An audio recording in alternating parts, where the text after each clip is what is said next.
Formação Continuada de Professores de Ciências e Matemática, Prática Docente em Foco, é de cunho educacional, social, cultural e científico.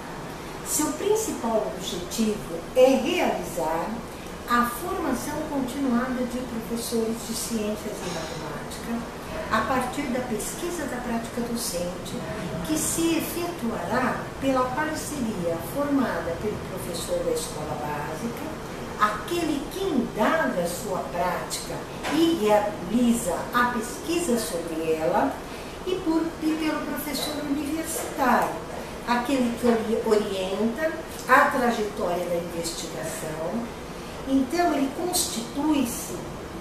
constitui-se assim neste programa um conhecimento sobre a prática fundamentado sobre a docência, prática e a docência, claro, de maneira ampla, fundamentada em metodologias investigativas e estudos avançados.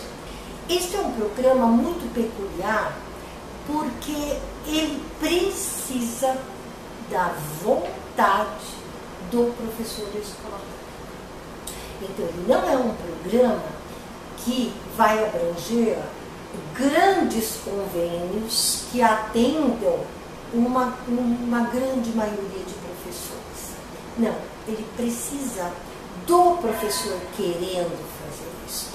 Ele precisa do professor abrindo espaço na sua vida profissional para ser o melhor professor. Sendo assim, nós montamos um site.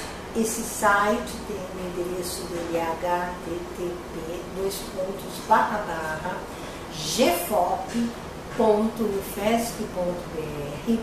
Ali, então, nós esclarecemos melhor os objetivos e a dinâmica que nós utilizamos para colocar as metodologias de pesquisa em prática.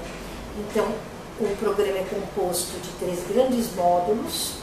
O primeiro módulo é um curso presencial, onde nós discutimos a importância da pesquisa e dos estudos avançados na prática docente de professores da escola básica, onde nesse curso os professores apresentam um seminário no qual eles devem apresentar a problemática da sua prática que eles querem pesquisar.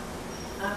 Então, nós temos diversas situações, e isso é um desafio muito grande para nós, professores universitários, porque nós temos que nos ultrapassar na medida em que nós vamos abrir o nosso conhecimento em busca de um outro conhecimento que o professor da escola básica nos traz.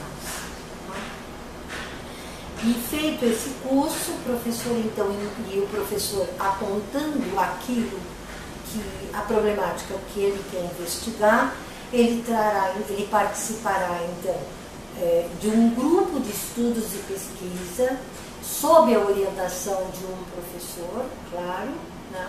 E desenvolver o seu trabalho. E esse trabalho, no terceiro módulo, é apresentado para a comunidade em forma de fórum.